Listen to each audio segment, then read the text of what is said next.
there. I hope everyone is in a great mood today.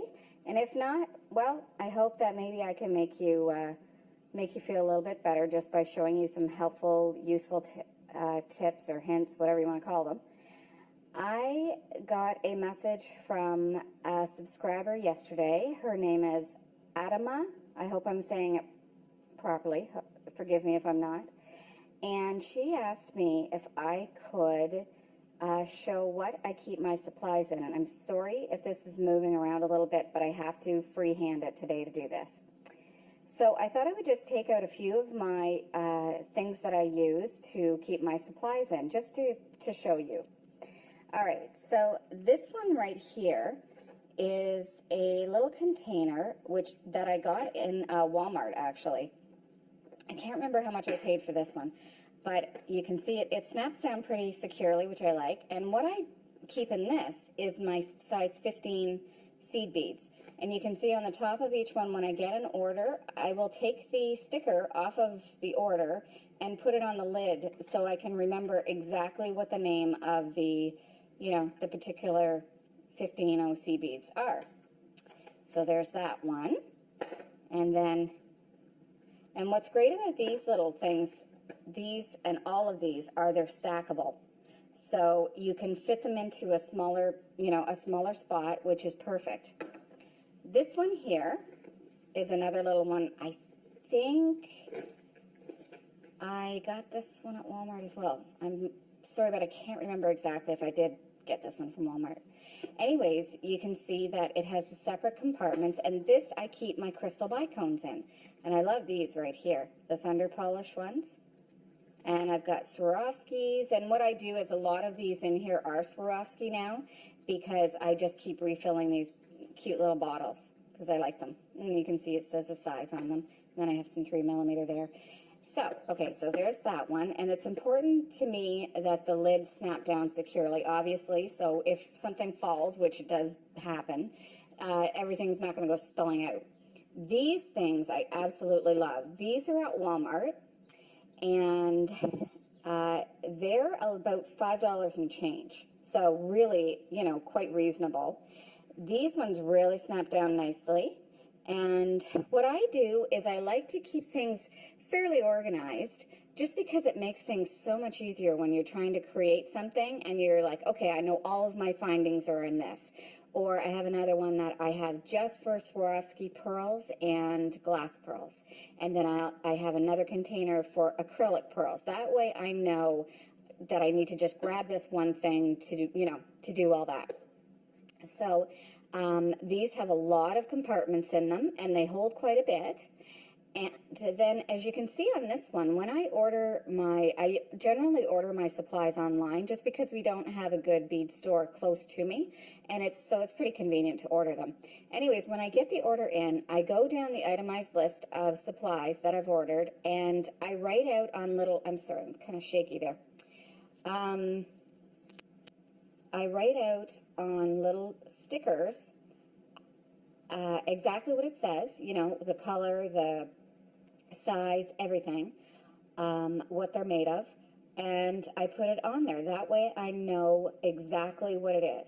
Because I don't know about you, but whenever you've placed an order, I don't know about you, but I order a lot.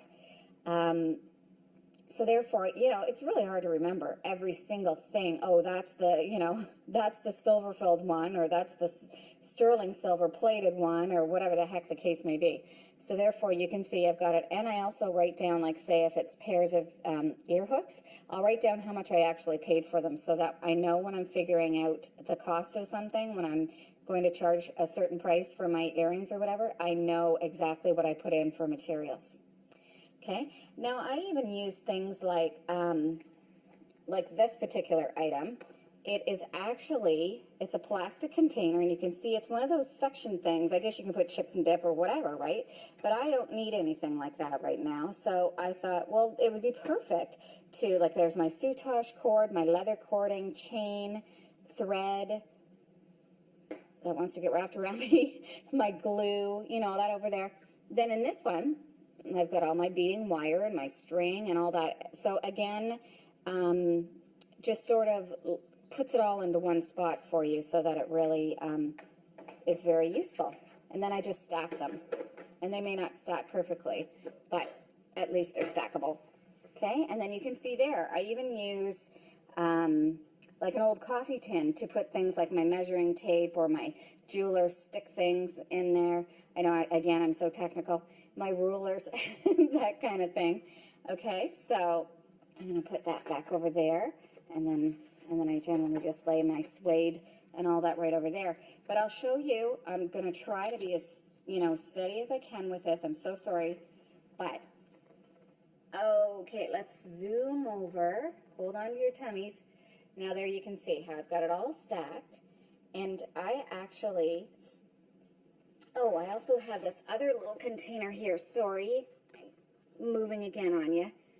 But this container right here is excellent for holding crimp beads, crimp covers, that like just tiny, tiny things, that would get lost in a larger container. So there's that. Each little section pops up. A lot of these, as I said, I got at Walmart. Some things I actually got at the dollar store, like this container. Again, sorry if I'm moving. Can you tell I'm Canadian? I keep saying sorry. Anyways, we apologize for the craziest things. Okay, so these actually from the dollar store. So $1 a piece. And I put in it seed beads that I got from Walmart, actually, when I first started beading. I started using these, and then I realized, okay, you know what? Toho seed beads are much better, or, any of the other brand name seed beads are much better to work with if you're doing anything, really nice, especially something you want to sell. These are great for just, practicing, or I let my grandchildren use them sometimes, just if we're going to create something. Anyways, enough of that stuff. What's so great about these, though, are they have the separate plastic pieces that you can make your sections bigger or whatever, right? So that I found very handy, and for $1, and actually the little things broke off on this one, but it's still okay because I stack it with the other ones, and it's all fine. So I think that's about all.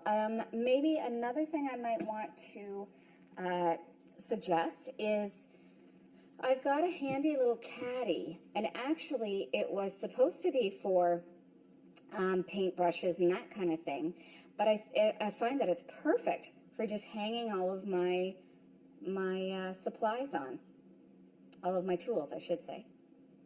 Okay, so I hope this was helpful. I also wanted to mention what I actually do my creating on. And what I did was I just roughly cut a piece of memory foam, okay, and just, a square that size. I don't know how big it is, but probably 24 inches by, probably 24 by 24, something like that. And anyways, and what I do is I put my beading mat right on top of that, and it just creates a very comfortable, when you're resting your arm or whatever, it's a very comfortable area to work on. So I just thought that would be a handy little tip to let you know about as well. All right, so I think that's it for that part. And then next I'm going to be showing you my the area that I keep my already made creations in. All right, so enjoy the next part. Right now what I'm showing you is the way that I store my creations once I've done them. And you'll notice on the end of each box I've got different numbers and letters. And what I do is, okay, N, 21 would be necklace number 21. So I just keep track of what number I'm on, and that way, because I sell online, I can put the same number on the photo online, and when someone orders that item, I just come and look for N21, and that way I'm not rooting through all of my jewelry. And there is what I've got them in. These are very narrow shelving units, and we just got them at Home Depot. They were on sale. I think they were like $30 each, and we got about 4 of them.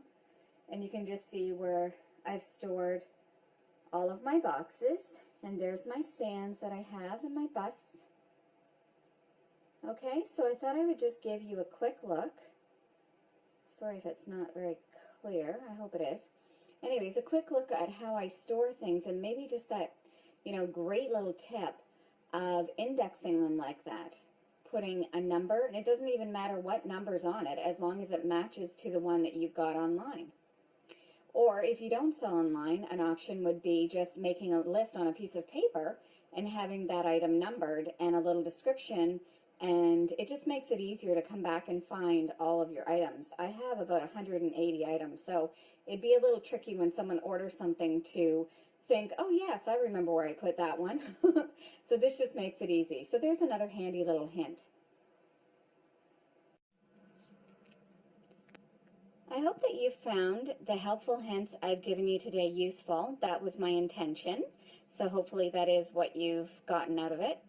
And so everybody just have a wonderful day, and I'll see you on my next video. Okay, have a great day. Bye-bye.